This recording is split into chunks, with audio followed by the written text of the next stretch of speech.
Чингис хаан үндэсний музей үзүүлж байна. Чингис хаан үндэсний музейн олон нийт сурчлагын багаас улирал бүр бэлтгэн хүргэдэг музей мэдээллийн 2025 оны 1-р улиралд хийсэн ажлаас тоомлон үзэгч танд хүргэж байна. 17-р жарны Элдовернит хэмээх модон могой жилийн хаврын тэргүүн сарын үлзий учрал бүрдсэн бэлэгцайн өдөр дэлхийн мянганы сууд хүмүүн их эзэн Чингис хааны хүндэтгэл оршоосон их хааны өргөөнд Чингис хааны алтан хөрөг, шүтэн их цагаан туг, төрийн хас буу тамгыг бүтээн заллаа. Энэхүү ёслолын нээлтэд Монгол улсын ерөнхийлөгч Хүрээс Сүх, улсын их хурлын дарга Амар Баясгалан, Монгол улсын ерөнхий сайд Оюун Эрдэнэ, Чингис хаан одон тэрхмүүд, Монгол улсын үе үеийн ерөнхийлөгчид, шинжлэх ухаан, урлаг соёл, спорт, нийгмийн салбарын төлөөлөл, соёл спорт аял жуулчлал залуучуудын яамны сайд нэмэн Чингис хаан үндэсний музейн захирал академич Чулуун, Монгол банкны ерөнхийлөгч Лав Сүрэн болон нэр бүхий 55 хүндэт зочид өргөдөн оролцож хүндэтгэл үзүүллээ. Чингис хааны алтан хөрөг нь Чингис хаан Монгол төрийн бэлэгдэл төрийн алтан тамгаа зааж их Монгол улсаа байгуулснаа төмөн олон зарлан тунхаглагж байгаа буюу шинэхэн сийлсэн хааны тамгыг хуралдагсдад үзүүлэн тамганд сийлсэн зарилгийг хурсанд уншиж өгөн хас тамгыг хаанд өргөв гэсэн түүхэн баримтат агшныг мөнхжүүлсэн монументал уран бүтээл юм. Монголчуудын дүрслэгийн уламжлалт тэгш хэмтдэгтэй бодит арга барилаар бүтээгдсэн их эзэн Чингис хаан их Монгол улсын тамга хаан сэнтэй алтан чимэглэл бүхий гантиг чулуун суурийн хэсгээс бүрдсэн гэдгийг ёслолын үеэр музейн захирал академич Чулуун тодтгов. Их хааны өргөө нь монголчуудын бахархал, ёс уламжлал, дүрс бэлэгдлийг түүхэн их сурвалж, археологийн олдвор, музейн үзмэрт тулгуурлан, урлагийн өндөр түвшинд нарийн мэрэгжлийн ажиллагаа шаардсан ажил болсон юм. Монгол улсын ерөнхийлөгч Хүрээс Сүх, бүгд найрамдах Чех улсын ерөнхийлөгч Петр Павел нарын ивэлдор Чингис хаан үндэсний музей, Чехийн үндэсний музейтэй хамтран Чингис хаан олон улсын үзэсгэлэн Пракотно амжилттай нээж олон нийтэд төлөвлөж байна. Энэхүү олон улсын үзэсгэлэн тавигдсан үзмрүүдийн дийлэнхийг Чингис хаан үндэсний музей, Шинжлэх ухааны академийн археологийн хүрээлэнгийн үзмрүүд бүрдүүлж, үлдсэн хэсэг нь Чехийн үндэсний музейн үзмрүүд тавигдсанаар Чингис хаан үндэсний музейн үзмрүүд олон улсын үзэсгэлэнд дэлхийн том музейдүүдэд ийхүү 2 дахь удаага амжилттай дэглэгдэж байгаа юм. Үзэсгэлэнгийн нээлтэд Чингис хаан үндэсний музейн захирал академич Чулуун хэлэхдээ Чингис хаан болон Монголын эзэнт гүрний хүн төрөлхтний түүхэнд үзүүлсэн нөлөө, түүний эзлэх байр суурь, түүхэн үннийг өнөө болон ирээдүйн хойч үед зөв танин мэдүүлэх, нүүдлийн иргэншилт монголчуудын өв соёлын онцлогийг сурталчлах, шинжлэх ухаан танин мэдхийн хамтын үр дүнд үзүүлэхэд Чехийн үндэсний музейтэй хамтран ажиллаж үзэсгэлэнгээ нээж байна. Тус үзэсгэлэн Чех улсад албан ёсоор гарч буй Монголын анхны бие даасан соёлын өвийн үзэсгэлэн бөгөөд хоёр улсын соёлын шинжлэх ухааны хамтын ажиллагааны нэгэн шинэ үеийг эхлүүлж байна гэдгийг онцлов. Пракотно дэлгэгдсэн тус үзэсгэлэнг 2025 оны 3 дугаар сарын 11-ээс 6 дугаар сарын 22-ны хүртэл төлөвлөх бөгөөд Чингис хаан үндэсний музей, Шинжлэх ухааны академийн археологийн хүрээлэнгийн 698 ширхэг үзмэр, эд үлгийн зүйлийг дэлгэн үзүүлж буй юм. Чингис хаан үндэсний музейн дэргэдэх хаан найрал чуулгын уран бүтээлчид бүгд найрамдах Герман улсын Берлин хотноо зохион байгуулагдсан ITB Берлин 2025 дэлхийн аялал жуулчлалын томоохон үзэсгэлэнд Монгол улсынхаа үндэсний өв соёлыг сурталчлан оролцлоо. Монголын соёлын өв уламжлал, хөгжмийн гайхамшигыг их Монгол, адуу хураах дуу зэрэг бүтээлүүдээр харуулж, Монголын хаадын ёслолын бүжгийг төлөвлөж, эрсэн зочдын мэлмийг баясгаж, сонирыг мэлаж сонирхлыг татаж чадлаа. Хаан найрал чуулгын онцлог нь Монголын найрал хөгжим, хамтлагуудын дунд хамгийн залуухан хөгжимчид уран бүтээлчдтэй бөгөөд их орныхоо түүхээ судлан хамгийн эртний хөгжмийн зэмсгүүдийг тоглон соёлын өв уламжлалаа төлөвлөдөг билээ. Монгол улсын Чингис хаан үндэсний музей, бүгд найрамдах Казахстан улсын соёл спортын яамны, соёлын хорооны улсын төсөвт байгууллага болох бүгд найрамдах Казахстан улсын үндэсний музейн хооронд хамтран ажиллагаар тогтов. Музей хооронд хамтын ажиллагаагаа сайжруулах, соёлын өвийг хадгалах, судлах, түгээн дэлгэрүүлэх, шинжлэх ухааны болон соёлын харилцааг гүнзгийрүүлэх зорилгоор харилцан мэрэгжилтнүүдэд туршлага солилцох, ном хэвлэл, бүтээл хэвлүүлэх, хамтарсан эрдэм шинжилгээний хурал зохион байгуулах зэрэгт 2 тал тохирч Чингис хаан үндэсний музейн захирал академич Чулуун, бүгд найрамдах Казахстан улсын үндэсний музейн захирал Берик Абдагули санамж бичигт гарын үсэг үзгэллээ. Санамж бичгийн хүрээнд музей хооронд харилцан туршлагаас суралцах, Зүч хаан, түүний залгамжлагчид болон Алтан ордны улсын түүхэн өвийг судлах хамтарсан судалгааны ажил, хурал төсөл хөтөлбөрүүдийг хэрэгжүүлнэ. Монгол Улсын ерөнхийлөгчийн Польш улсад айлчилсан айлчлалын хүрээнд Польшийн үндэсний түүхийн музейн удирдлагатай Чингис хаан үндэсний музейн захирал Актимч Чулуун албан уулзалт хийж музей хоорондын хамтын ажиллагааг эхлүүлэх Чингис хаан үзэсгэлэн гаргахаар ярилцсан тохиролцов. Чингис хаан үндэсний музейн дэлхийд дахинд өөрийн өв соёлоо сурталчлан таниулах, эзэн богд Чингис хааныхаа түүхийг үнэн зөвөөр таниулах зорилгоор Чингис хаан олон улсын үзэсгэлэн 2023 онд Франц улсын Нант хотын Британий гүнгийн ордонд, 2025 онд Бүгд найрамдах Чех улсын Праг хотод, Цюрих хотын Ритберг музейд, 2026 онд Берлиний Түүхийн музейд, 2027 онд Канадын Торонто, Ванкувер, Америк нэгдсэн улсын Чикаго хотод гаргахаар төлөвлөгдөөд байна.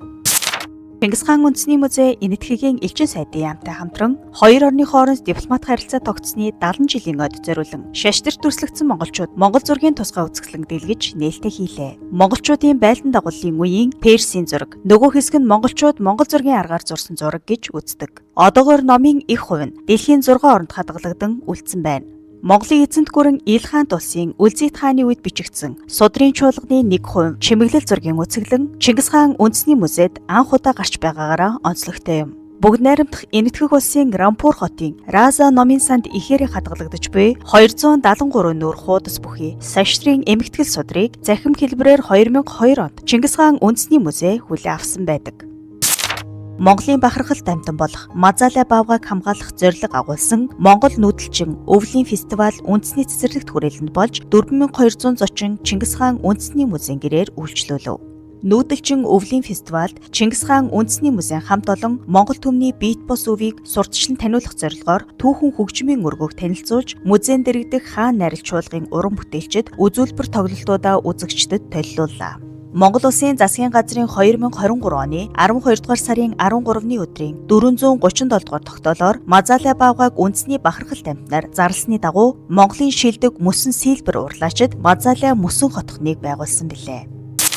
Улсын хэмжээнд музейн нээлттэй өдрүүд арга хэмжээг бүсчилсэн хөгжил ба эх оронч үзэл агуулгын хүрээнд 7 хоногийн турш зохион байгуулж бүх насныханд үн төлбөргүй үйлчилж үүд хаалгаа дэлгэлээ. Энэ жилийн онцлог нь Монголын уламжлалт баяр могой жилийн сар шиний өдөр Чингис хаан үндэсний музейд их хааны өргөөг байгуулж Чингис хааны алтан хөшөө, шүтээн их цагаан туг, төрийн хаспуу тамгыг бүтээн залсантай холбоотойгоор музейг зорин ирж хүндэтгэл үзүүлэхээр ирсэн үйлчлүүлэгчдийн хөл хөдөлгөөн их байв. Нээлттэй өдрүүдээр нийтдээ тус музейгээр 10,175 хүн үйлчлүүлснээс том хүн 3,983, хүүхэд 2,910, оюутан 1,945, ахмад настан 1,303, тусгай хэрэгцээ дэргэд 34 тус үйлчлүүлсэн байна.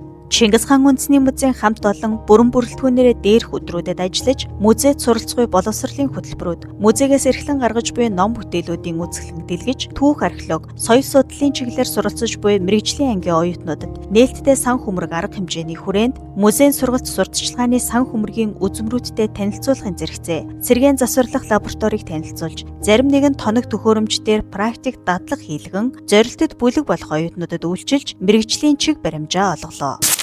Соёл урлагийн дээд чагнал болох мөнгөн мод наадмын чанар чансаа жилээс жилд улам сайжирч байгаа лээ.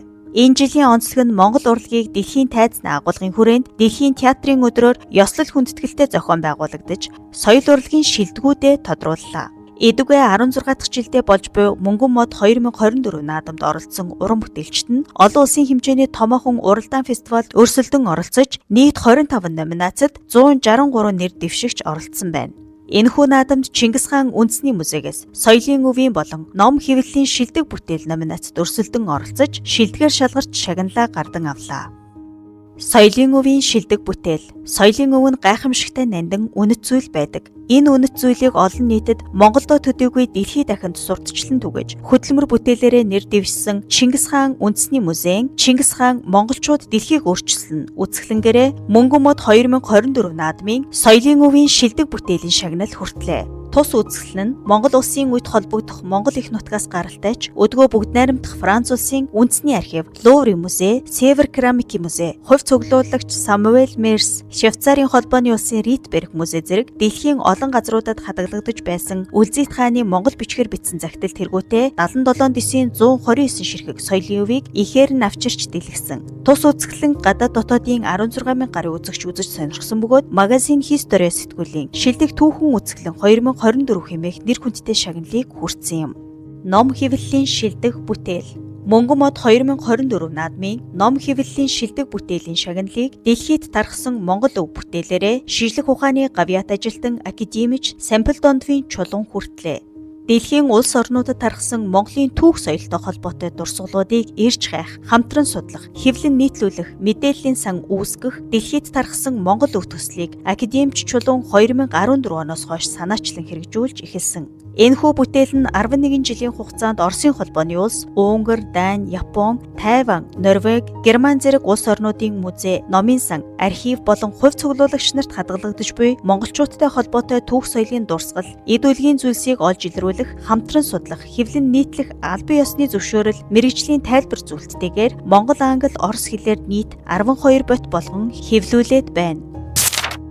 Дэлхийн олон орны архив, музей, номын сан, сургуулиуд болон хувь судлаачдад Монгол улсын түүх, хэл соёлын хамааралтай бичгийн болон эд үлгийн дурсгалууд хадгалагдан үлдсэн байдаг. Тэдгээрээс бидний түүх, хэл соёлд шууд хамаарах Монгол, Төвд, Манж, Хятад, Араб, Армен зэрэг олон хэл дээрх сурвалж бичгүүдийг 2024 оноос эхлэн Чингис хаан үндэсний музейгээс Монумента музейм хэмээх цувралаар эрхлэн хэвлүүлээд байгаа билээ. Өнгөрсөн онд цувралын 1-р Чингис хаан үндэсний музей Монгол улсын үндэсний номын сан хийгээд Чингис хаан судлалын олон улсын холбоо хамтран зарилгаар тогтоосон Монгол улсын шаштар хэмээх бүтээлийг хэвлүүлсэн билээ. Өмнө хэвлүүлсэн 7 дэвтэр дээр нэмж зарилгаар тогтоосон их шавийн тамга бүхий, үгүй хутагт хувилгай нарын шаштар, зарилгаар тогтоосон халах дөрүүд 2 аймгийн засаг бусван, гүнгүүдийн шаштар, богд жавзан дам хаан ширээн дор заларсны нууц түүх, ялгуулсан хүүгүний баясгалангийн хурмын далай хэмээгдэх оршвэ. Халах дөрүүд аймгийн 6 чуулганы олон хушуу, шавийн сүм хурлын тухай зэрэг дэвтрийг шинээр нэмж гэрэл бичиг болон баримтын гэрэл зураг тайлбар зүйлтийн хамт 5 ботоор гаргав. Энэ онд цувралын 2-р шижлэх ухааны гавьяат зүтгэлтэн академич Төмөр Тогоогийн Монгол хаадын зарлиг загтлууд 13-аас 14-р зуун номыг эрхлэн гаргав. Уг бүтээлд их Монгол улс, Юан гүрэн, Илхант улсын хаад ноёдын зарлиг загтлуудыг нэг дор нэгтгэн эрдэм шинжилгээний гайлыг хялбарчилсан хөрвүүлэг, тухайн хаад язгууртны товч намтар хийгээд зарим үг хэллэгийн тайлбар тол бичиг, бүтээлдэх бүхий л зарлиг загтлуудын гэрэл зургуудыг хавсаргав.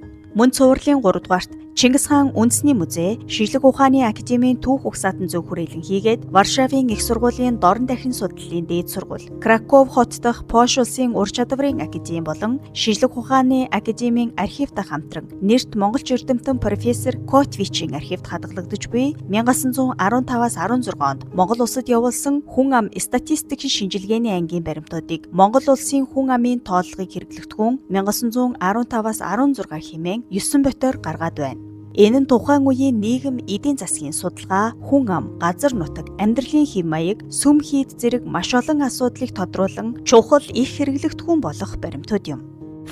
Түүх соёлын эрхэмлэн дээдлэгч үзэгч танд баярлалаа. Чингис хаан үндэсний музей.